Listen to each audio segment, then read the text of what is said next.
So we're hearing more info about PS4's flagship title, Uncharted 4.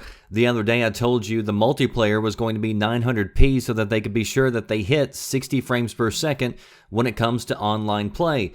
And so we've got a few more quotes from the community strategists today about why that decision was made. They said during a presentation that they were a bit surprised at the reaction from gamers when news broke that multiplayer was going to run at 900p. Here's what they said, quote, "There are a lot of multiplayer games right now that are doing sub 1080p. A lot of it just sort of the trade-off. Everyone is realizing that the frame rate is really important when it comes to multiplayer games, and that's where the priority should be. So that's what our decision-making process was too. The decision was, let's reduce the resolution size so we could do it. Even when reducing the resolution a tiny bit from 1080 to 900p, the difference is huge. You get a 20% increase in performance. It lets us do a lot of things on top of making it run smoother." So, again, kudos to Naughty Dog for saying what most of us already knew. Performance and gameplay trumps resolution every single time as far as I'm concerned, and I told you last time they made the right decision, in my opinion. Now, having said that, there are some concerns about some of the other decisions Naughty Dog has made, and we're going to start off with microtransactions. Here's what the community strategist said about that. The idea is we looked at the ways that people have done this in other games. We've looked at the community's reaction to it. We've looked at the community's reaction to our announcement of Naughty Dog points. And we want to make sure that it's really complex but really balanced and everyone gets to use it. The idea for us is that we're not trying to create a new stream of money coming in for it. The idea is that we want to support this game for a really long time. If you look at Uncharted 2 and Uncharted 3, those two multiplayer games still exist right now. We still have a multiplayer community that's playing with it, and it's really been quite some time. We want to be able to do that with Uncharted 4 as well, to be able to support the multiplayer game for it.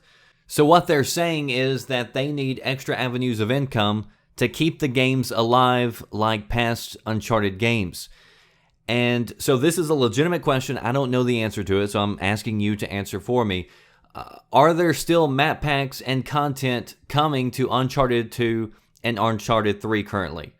Because they're talking about these games are still being supported, or were they supported for a long time? And again, that's an honest question I would like to know the answer to. People were freaking out about Halo 5's microtransactions, and 343 has stated that that money generated is going to be used to deliver free content for everybody. So they've got a number of maps that they have announced that are going to be coming out for free to everybody.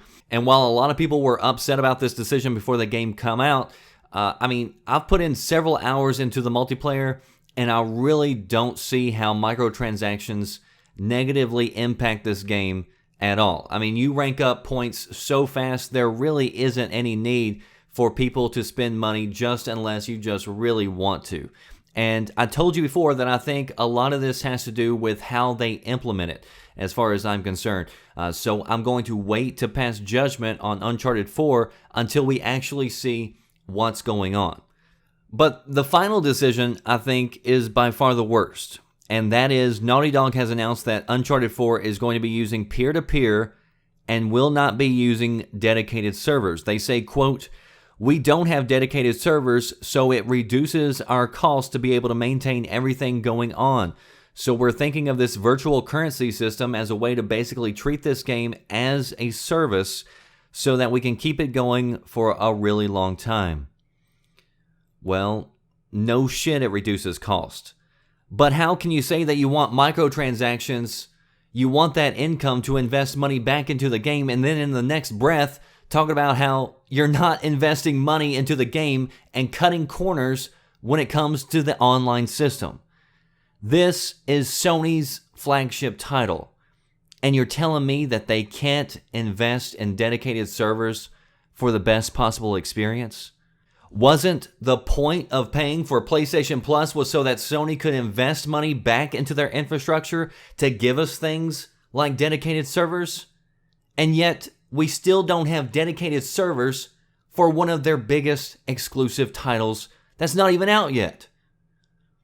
Does anyone at this point believe that your paid subscriptions are going to upgrade PlayStation Network like we were told in the beginning? Does anybody buy that? Do you not think that Sony couldn't pony up just a little bit of money for one of their biggest titles? It's not like a ton of major exclusives from Sony have a major multiplayer component in the first place.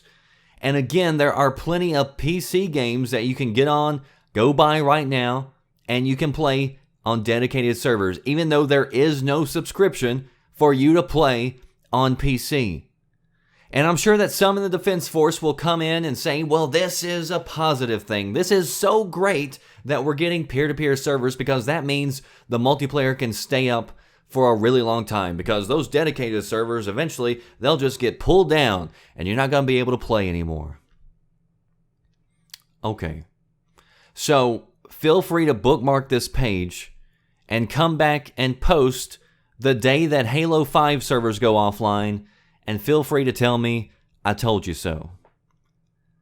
I think you're going to be waiting a while.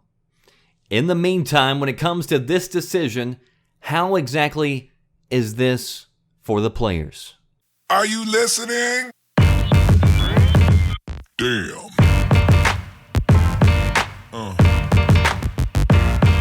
Yeah.